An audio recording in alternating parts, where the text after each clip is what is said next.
harapan dia duitnya banyak, kemudian bisa membeli segala sesuatu membahagiakan keluarganya, liburan jalan-jalan ke Bali, ke Lombok dan lain sebagainya. Nah, dia nangis ketika itu mengungkapkan bahwa tersentuh dengan kisah yang saya sampaikan. Saya menyampaikan kisah begini, Pak.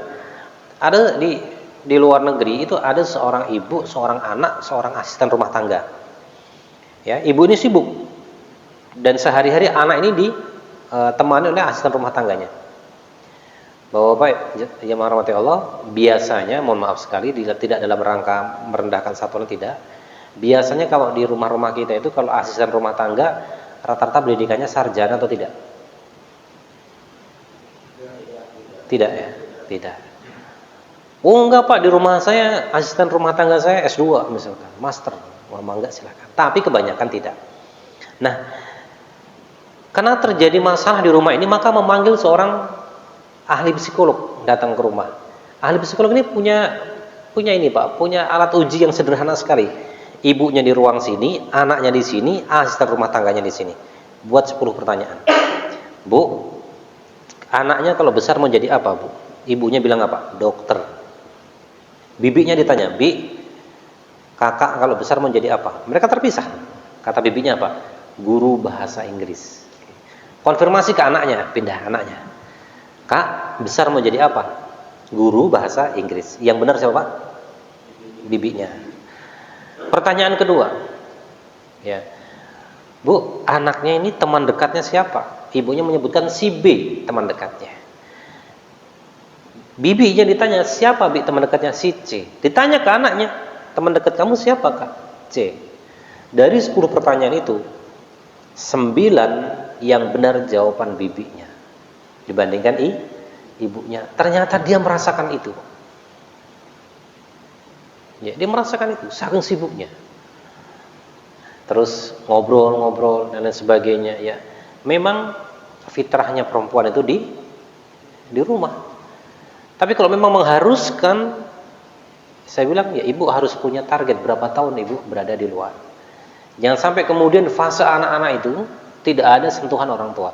Ibu bapak sekalian, anak-anak paling istimewa, usia paling bisa banyak merekam itu SD, Pak.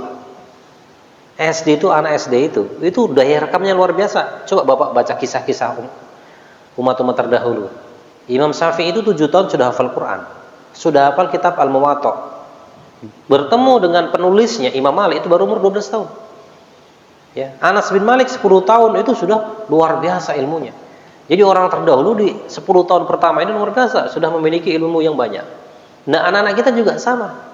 10 tahun itu waktunya mereka belajar dengan orang tua. Maka ada sebagian orang yang bertanya kepada saya, Pak, anak saya mau masuk pondok dari SD, bagaimana menurut pendapat Bapak? Kalau saya pribadi, saya belum begitu setuju kalau anak SD masuk pondok. Kenapa? Dia perlu belajar kepada ayahnya, bagaimana ayahnya memperlakukan ibunya. Dia belajar bagaimana ibunya memperlakukan ayahnya di rumah. Itu perlu belajar mereka. Nah, baru nanti SMP baru silahkan. Tapi kalau SD, buat mereka dekat dengan orang tuanya. Landasannya apa? Banyak di dalam Al-Quran itu ada 17 kali kalau tidak salah, dialog orang tua dengan anak. Jadi kalau anaknya dititipkan, dialog dengan siapa? Dengan gurunya. Ya. Maka jemaah sekalian, hikmah dari kisah-kisah ini, kita ingin melihat bagaimana pola di dalam Islam dalam membangun anak-anak yang baik, menciptakan, menghadirkan anak-anak yang saleh dan salehah. Nah, poin yang pertama adalah ternyata komunikasi dibangun itu harus secara efektif, Pak.